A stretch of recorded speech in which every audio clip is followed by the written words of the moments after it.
व्यंग का शीर्षक है देश का पालनहार मध्यम वर्गीय। देश का पालनहार मध्यम वर्गीय। समाज के 3 वर्ग बताए गए हैं, उच्च वर्ग, मध्यम वर्ग और निम्न वर्ग। एक समय था जब मध्यम वर्गीय लोगों को इज्जत की नज़रों से देखा जाता था, क्योंकि यह माना जाता था कि कितनी ही विषम परिस्थितियां हों, मध्यम वर्गीय को दाल रोटी मिल ही जाती है और जीवन यापन की लगभग सभी न्यूनतम सुविधाएं उसके पास रहती आई थीं।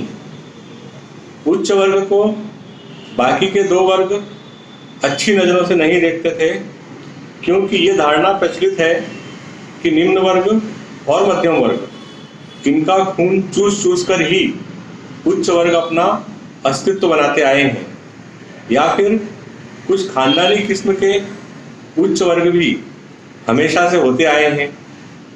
पहले सरकारें भी मध्यम वर्ग का खूब ध्यान रखती थीं कि अगर यह वर्ग खुश तो सरकार की छवि भी बनी रहेगी कि 3 में से 2 वर्ग, उच्च वर्ग और मध्यम वर्ग खुश, मतलब सिर्फ 1/3 वर्ग को ही खुशियां नसीब नहीं है।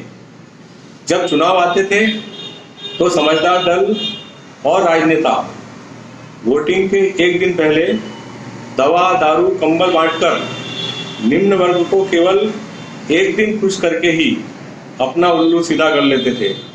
इस तरह तीनों वर्गों का काम अच्छे से चल रहा था।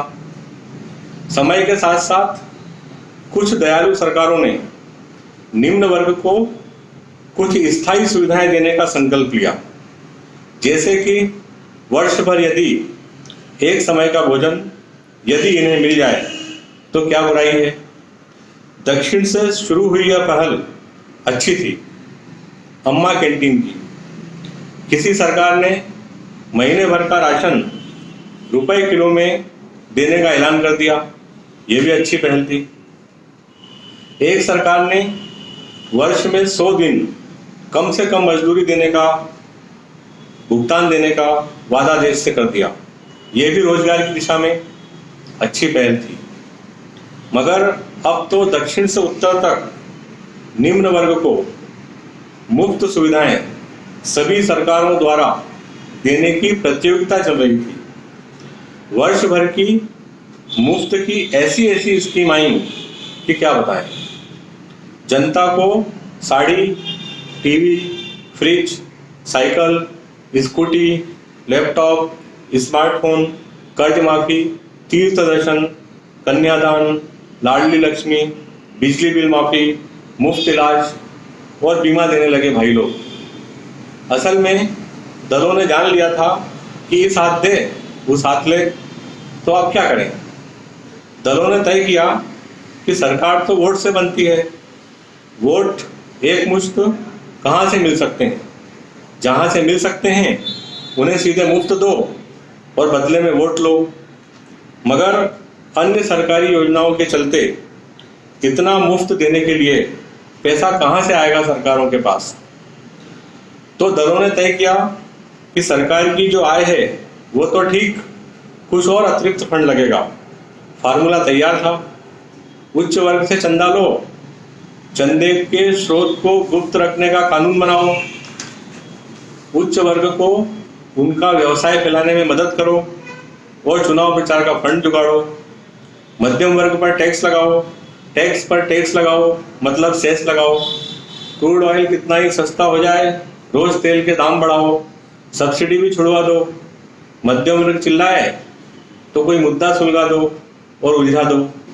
मध्यम वर्ग में कुछ समझदार भी होंगे, चिल्लाएंगे तो इन्हें देश के लिए खतरा बताओ। मध्यम वर्ग आपस में ही लड़ता भिड़ता रहेगा। फिर भी इनमें से कुछ तो होंगे सरकारों के साथ। बाकी बहुसंख्यक निम्न वर्ग को जितना हो सके मुफ्त बांटते जाओ, सिवाय मुफ्त शिक्षा के। जब जीवन यापन की अधिकतर चीजें मुफ्त तो रोजगार की बात भी खत्म।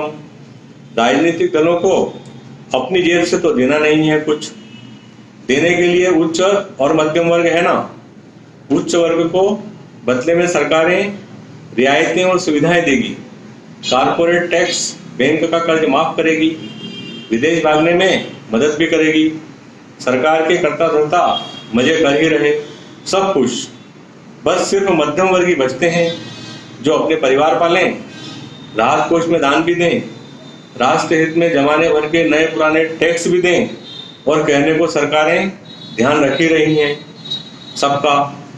सच तो यह है कि सरकारें सिर्फ अपने वोटरों का बखूबी ध्यान रख रही हैं और मध्यम वर्गीय अपना पेट पाल रहा है और अपना पेट कटवा कर सरकारों का भी। मध्यम वर्गीय सच में आत्मनिर्भर है और देश का पालनहार भी। धन्यवाद।